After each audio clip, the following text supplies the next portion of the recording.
Oh, hey, it's New Comic Book Day. Let's see what's on the pull list.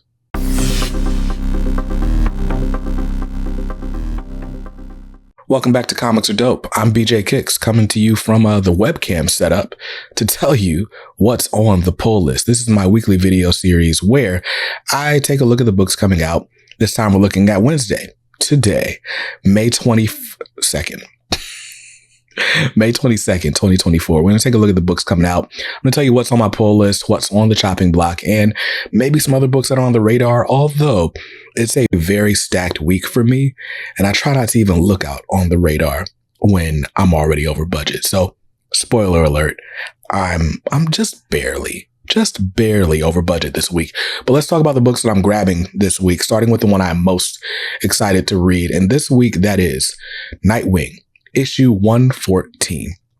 This is the beginning of the Fallen Grayson storyline. This is part 1 of 5, the beginning of the end of Tom Taylor and Bruno Redondo's run on Nightwing. This run started the week before my youngest child was born. And now my youngest child is 3 years old. The point is, for as long as she's been alive, I've been reading Tom Taylor on Nightwing. And for the most part, I've been enjoying it. The reason this is bumped up to like my most excited book, I loved Nightwing when it first came out. Like, there was a good, that whole first story arc, I think. It was like, Nightwing is the best book on my pull list. Maybe even the whole first year. Over time, it did kind of dwindle a little bit for me. And I think Nightwing has always been fun. I've always enjoyed it. There's always been really cool things happening, whether they're just doing fun things with the art, like, hey, here's an issue where you're going to watch the whole issue from Nightwing's point of view for a day. Or here's an issue where it's all one uninterrupted image. And that's pretty cool. Like little fun interplay type things going on with the comic. And at the same time, Nightwing has been a book that's like really putting like respect on Dick Grayson, like showing why he's basically like the bright point of the DC universe, right? Like in a way that you would typically attribute to maybe someone like Flash or like Wally West Flash, right? It's given Dick Grayson a very similar vibe. Like he's the cool, calm, collected, caring, compassionate, like he's everything you want a superhero to be, but also young and edgy in a way that Superman is not, right? But I've really enjoyed the character exploration on Nightwing. But I will say, right, over the last 40-ish issues, there hasn't been a ton of movement on the plot. The villain that was set up in the first story arc is still lurking in the shadows of this run. Although at the end of issue 113, it appears that he's finally back and we're finally set up for the final confrontation. And, that's cool. But when I'm thinking back to like between issues 113 and 84, I've not seen a whole lot from Heartless. And I think if there's anything that kind of detracts from the run, like over the long haul, it's that there's not been a ton of villain development, but the story has developed. Like Nightwing has been trying to make Bloodhaven better through charitable giving and all sorts of things. And Heartless is like, nah, Bloodhaven has no heart. If Nightwing is the heart of the DC universe, then Heartless is trying to make him heartless. And so it's cool. I think it's going to read a lot better, like in the collected format, like as an omnibus or whatever. But I will say, like, while there are always fun and entertaining things going on in Nightwing, I wish they had like developed the villain more.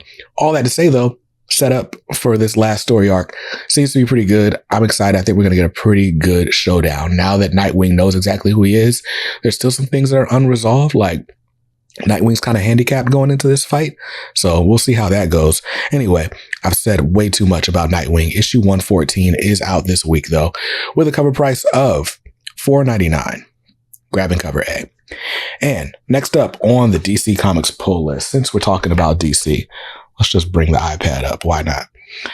is Green Lantern War Journal, issue number 9. Green Lantern War Journal, written by Philip Kennedy Johnson with art by Montos. And I have been having the hardest time deciding, do I like this book more or do I like the regular Green Lantern title by Jeremy Adams more? And I like them both for very different reasons.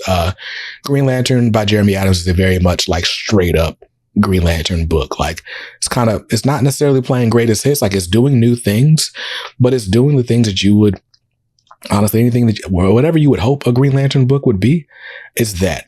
I think the biggest strength of Green Lantern by Jeremy Adams, we'll talk about that another week when Jeremy Adams is on the pull list. This time we're looking at Philip Kennedy Johnson on Green Lantern War Journal. And it started out as like this book where John Stewart like doesn't want really anything to do with the Corps. He's the old grizzled veteran trying to reacclimate into civilian life, but the Army life just keeps calling him back, or Marine life, I should say.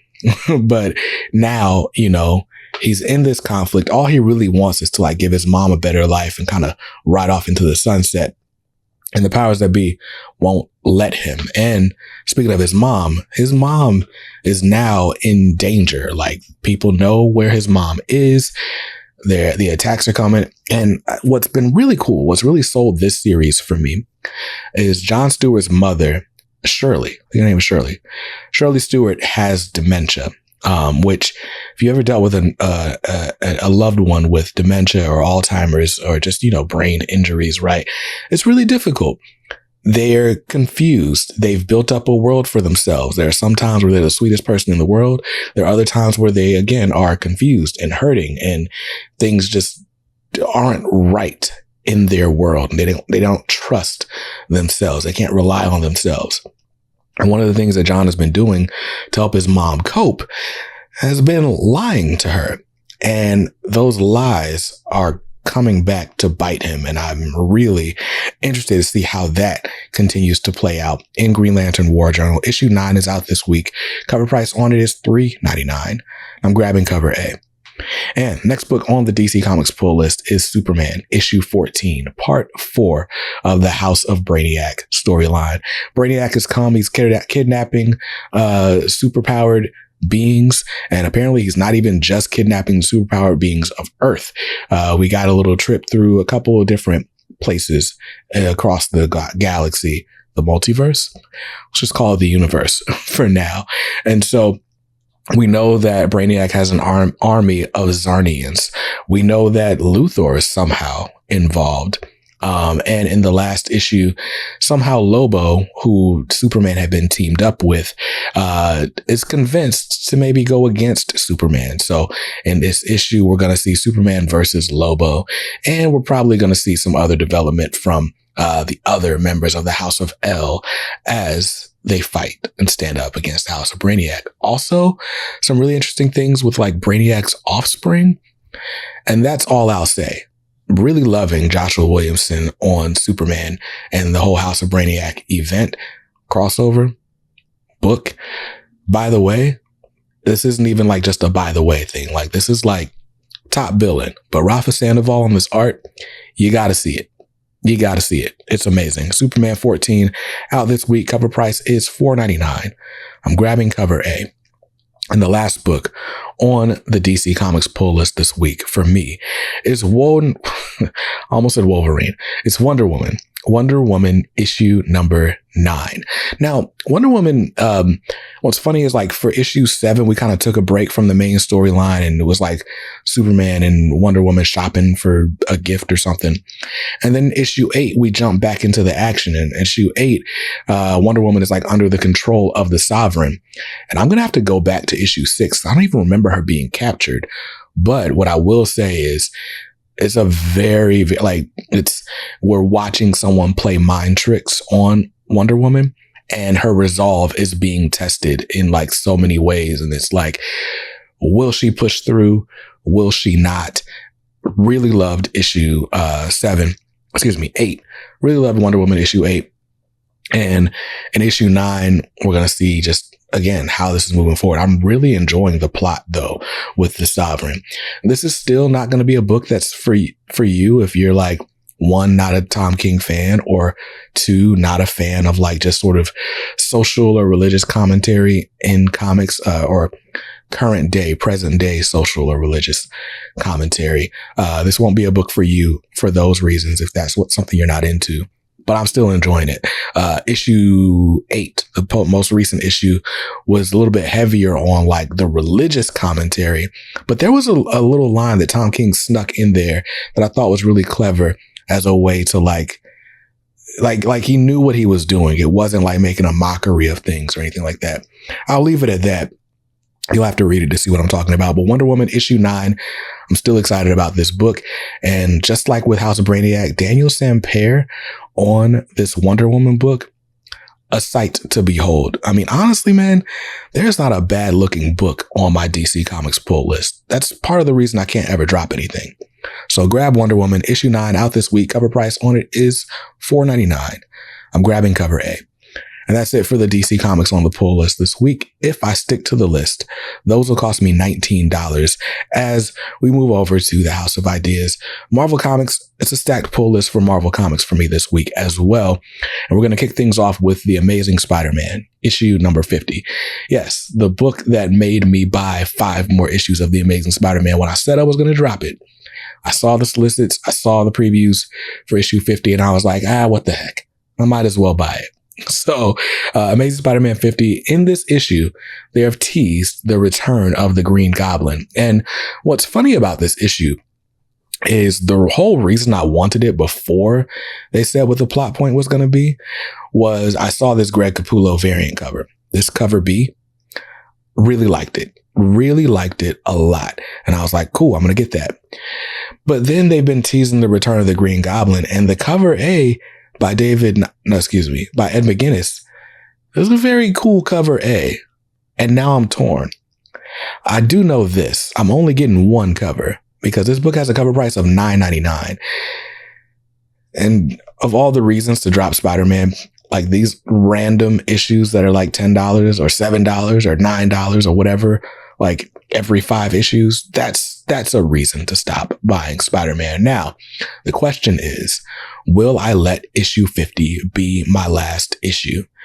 And all that depends on how well the content of this issue goes, because they're also been teasing the return of the Sinister Six, and it just feels like Spider-Man is going to have like high action again. And when Spider-Man is like action packed and he's quipping around, like that's all I really need in a Spider-Man book. It doesn't need to be the most groundbreaking book in the world, but I don't know. Can't do too many more of these $10 comics. Amazing Spider-Man, issue 50, cover price $9.99. I'm grabbing, I don't know which cover I'm grabbing. Next up is Blood Hunt, issue number 2. Blood Hunt, written by Jed MacKay with art by Pepe Larraz. And if I'm honest with you, man, like, I don't particularly care about vampires. I checked out of Jed MacKay's Avengers, although they just announced that Storm is going to be joining the team. So now I guess I'm going to check back into Jed MacKay's Avengers. But this whole like Darkhold and all this stuff, like, it's cool, I guess.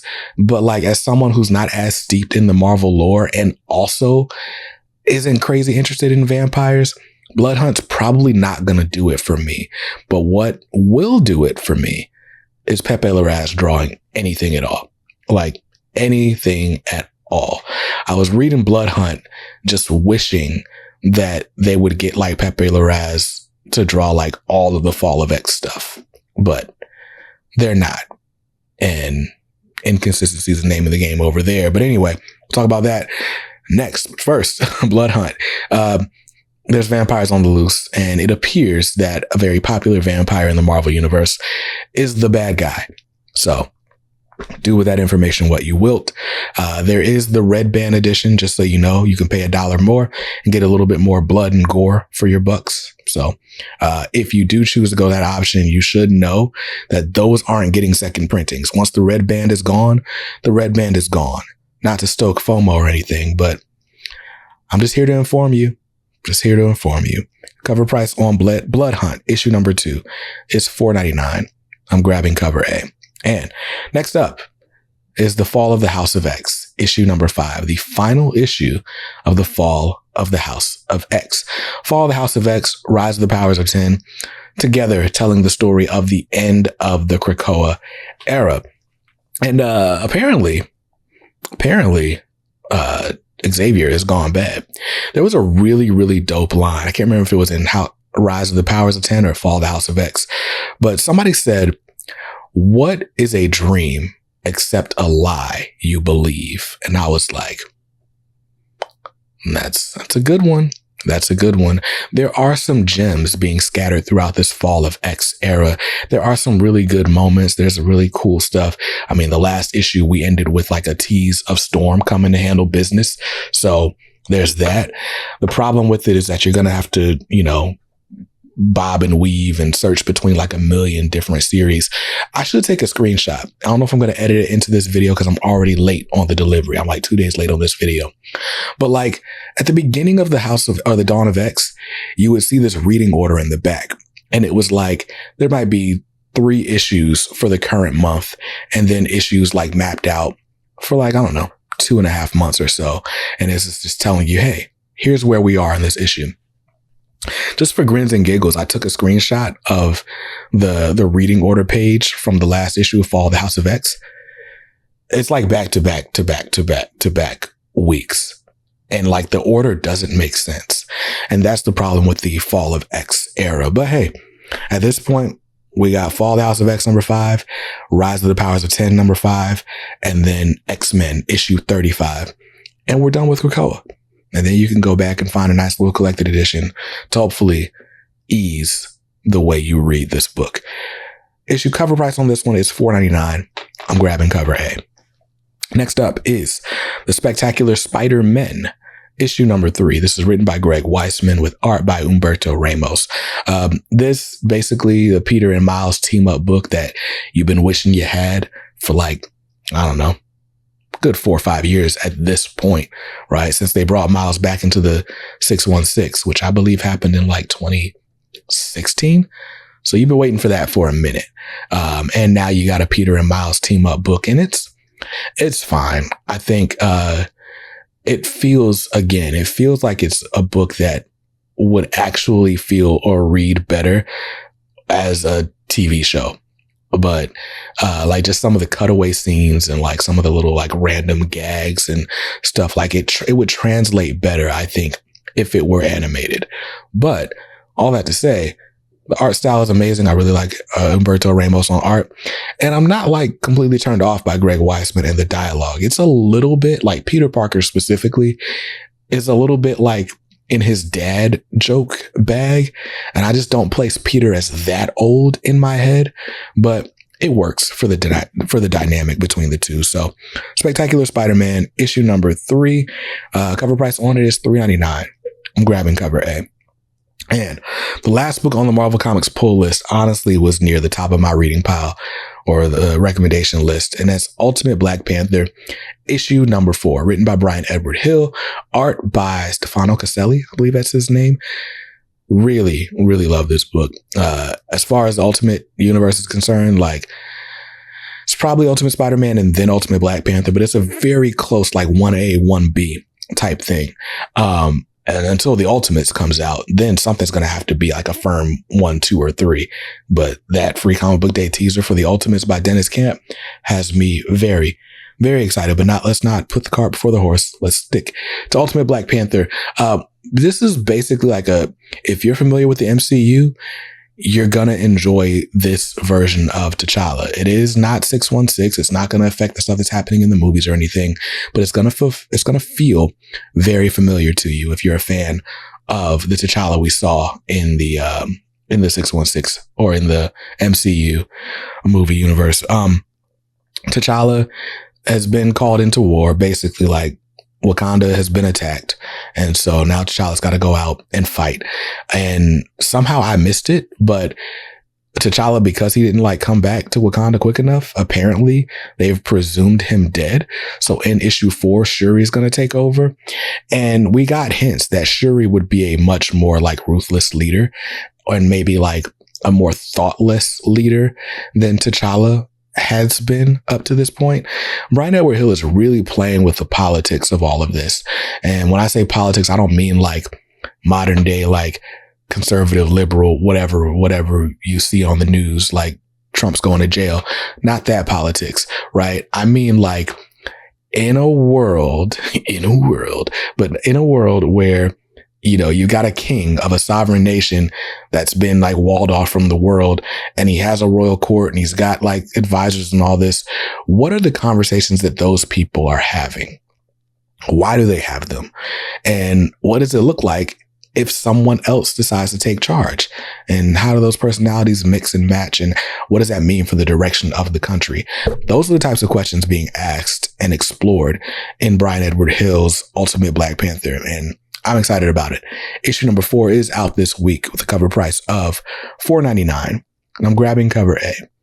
And that's going to do it for the Marvel books on my pull list. So as long as I stick to the list, those will cost me $29 this week.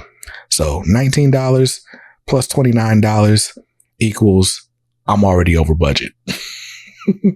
Lucky for me, there's only 2 more books left on the pull list as we skip over to the indies. The first one on the indie pull list this week is Feral, issue number 3. Feral, written by Tony Fleece with art by Trish Forstner. And Tone Rodriguez, I believe.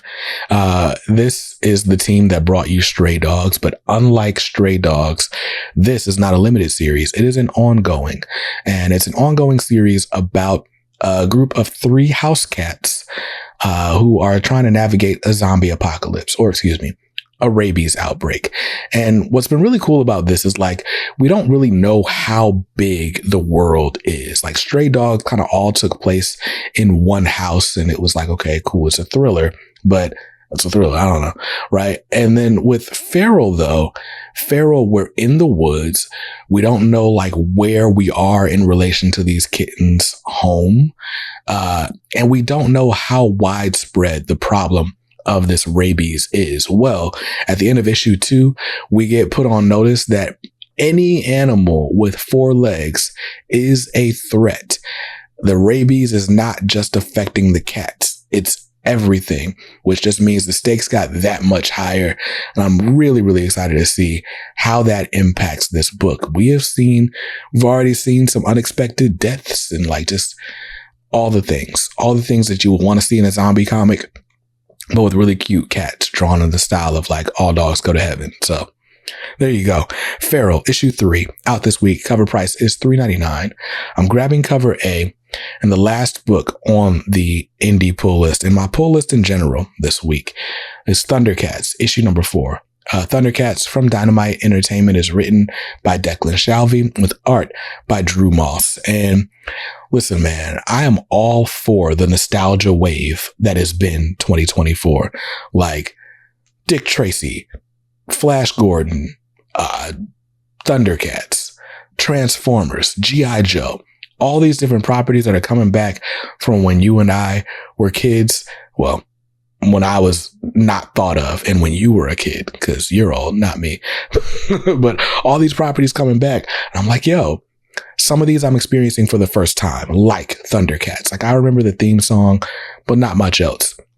And because of that, I do feel like Thundercats is a little bit of it's not a hard sell. Like, cause let's face it, I'm a sucker and I just buy comics because they're comics. But it's like the nostalgia for Thundercats is not as high as, say, my nostalgia for like a Darkwing Duck or even my nostalgia for like Power Rangers. And so in those moments where it's like you don't fully know what's going on or who a specific character is, that can kind of take you out of the story a little bit, right? Well, with Thundercats, you've gotten enough information about everyone to like know who the major players are or whatever. And now you're just watching the plot go. And the plot to me feels like it's moving a little slow, especially when I compare to some of these other titles that are on the pull list. But it's been interesting. There's a new person in the crew, and that person is probably a mole. And that mole is probably preparing the way for some calamity to ensue.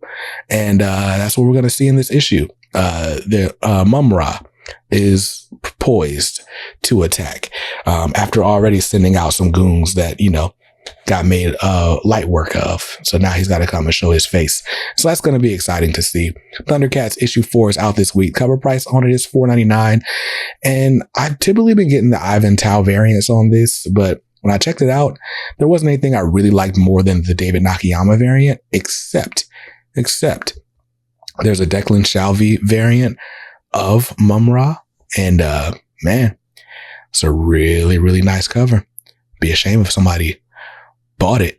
But anyway, Thundercats, $4.99 is the cover price on that. And that is the end of my pull list. So the indies are just going to cost me $9. Those 2 books will. And that means my grand total for the week, now this is before taxes and before my 10% subscriber discount, is $57.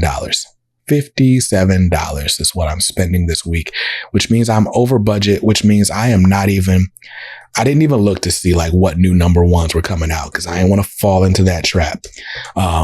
We're almost into the summer, and with the summer means more events and more new comic launches. So I already need to trim back. But just for grins and giggles, let's look and see if there are any new number ones that are worth checking out.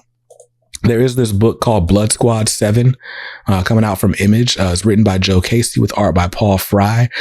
And this is basically like what if the Youngbloods came back 30 years later.